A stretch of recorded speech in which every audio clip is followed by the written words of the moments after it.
Вітаю вас, шановні друзі! Ми будемо готувати чанахи.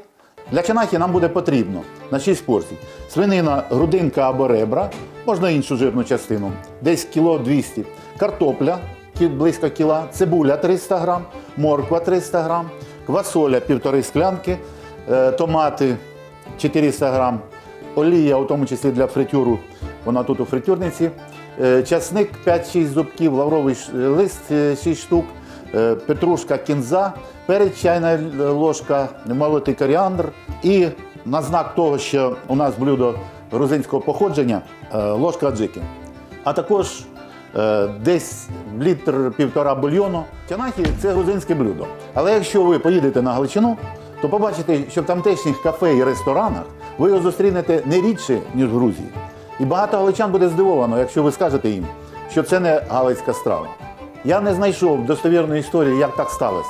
Але це факт кулінарного взаємопроникнення культур різних народів. А ми готуємо чанахи. Спочатку поріжемо середніми шматками м'ясо. От таке м'ясо, воно повинно бути жирненьке і краще, щоб було з реберцями. І для того, щоб віддавати ребра, дають добрий бульйон, добрий навар. Так, трохи збризнемо сковороду олією, щоб не підгорало зразу м'ясо. І будемо смажити на великому огні нашу свинину. Не треба буде готувати повністю, тому що ми потім будемо ще протушувати. Але присмажити для смаку нам треба. Розкладаємо, викладаємо м'ясо, бажано жирною частиною вниз, щоб віддавало жир. Так. Поки обсмажується м'ясо, ми обсмажимо у фритюрі картоплю. Картопля теж не повинна смажитись до повної готовності. Вона повинна отримати теж скоринку зверху, а зсередини вона потім доготується в наших, ми будемо готувати її в горшках. Тепер вже можна додати до м'яса цибулю. І нехай все гарненько присмажується. Так, у мене жирний бульйон. І тут зверху є трохи жиру. Я долью цей жир, додам до м'яса. Цибуля вже у нас підсмажилась. І додаємо моркву. Нашу смаженину ми вже готові додати грибів. В грузинському варіанті цієї страви гриби не додаються, додається баклажани. Але у нас чанахи по-українськи. Тому ми додаємо гриби, яких на Україні багато. Гриби вже пустили свій сік, трохи присмажились і додаємо ще один інгредієнт – це томати.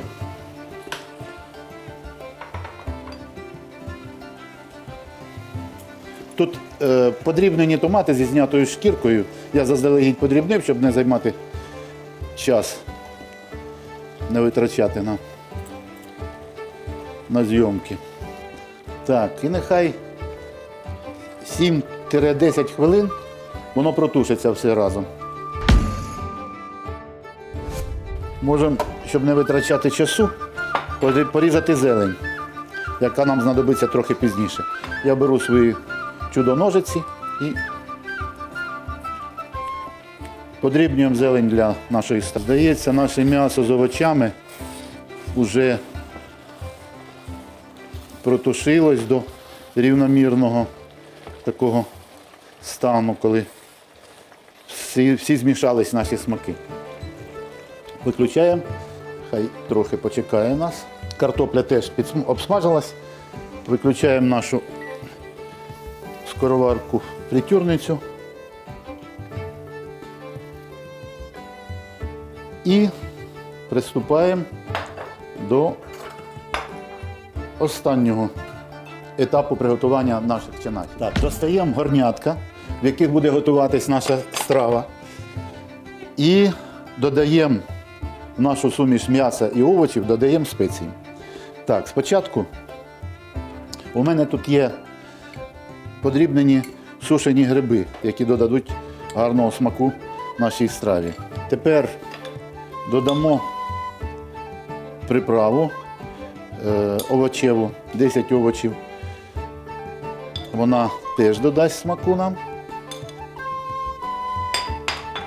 Додаємо, у нас страва походження з Кавказу, а на Кавказі м'ясо без кінзи бути не може. І ми додаємо сушений коріандр, тобто насіння, мелене насіння кінзи, десь пів ложечки. І, звісно, чорний перець і трохи грузинської приправи уцко-сунелі. Наостанок додамо грузинську приправу аджика. Ми її додамо небагато, буквально 3 чайних ложечки. Вона не дуже густра, ця приправа в цьому виконанні, тому можемо не боятись додавати багато. Так, і гарненько перемішуємо наші приправи з нашим м'ясом, щоб вони розподілились рівномірно. Переходимо до заключної комплектації нашого блюда. Беремо горнятка. І в Грузії, і в Галичині чанахи подають в горнятках. Але якщо у вас нема горняток, ви можете зробити те саме в каструлі, те, що ми зараз будемо робити, запікати. І смаку це не забере. Так, спочатку розкладаємо картоплю. Так, тепер квасоля. Червону квасолю я зарані відварив, а готувати її треба так. Треба на ніч поставити в холодну воду, а після того десь 1-2 проварити в присоленій воді. І так додаємо квасолю.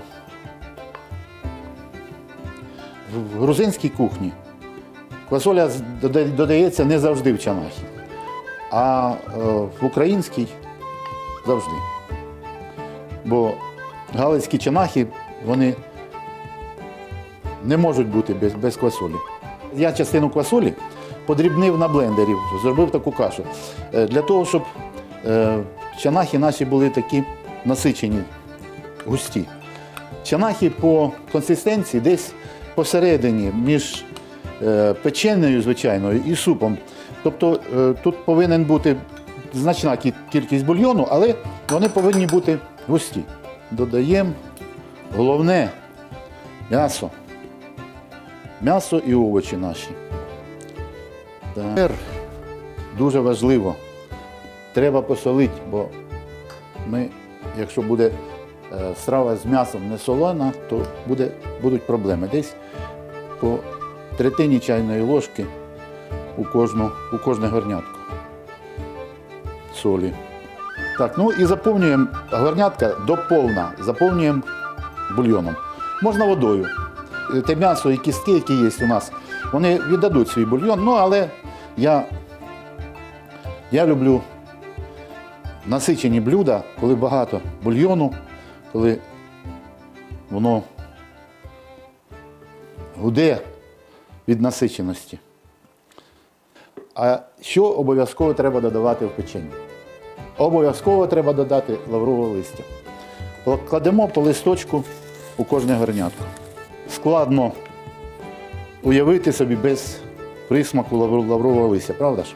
І останнє, перед подачею до печі ми повинні накрити, і я попередньо зробив кришечки з тіста.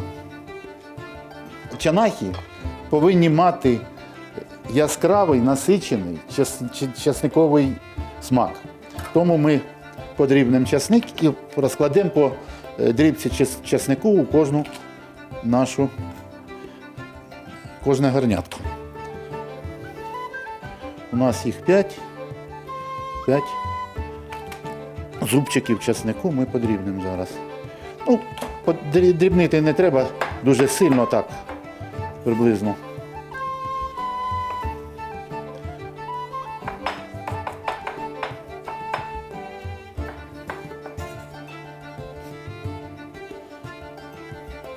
ще додаємо зелені.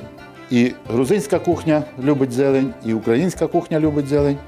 Тому ми не жаліємо нашої зелені для нашого блюда. Залишилось нам накрити наші горнятка, а у нас є заготовлене тісто, і ми так беремо і накриваємо. Воно не повинно бути герметично. Я вам скажу, що це більш для краси, ніж для смаку. Тепер наші чанаги готові для того, щоб попасти в піч на запікання. Наша грузинсько-українська страва готова. Чанахи у нас на столі. Кличте гостей.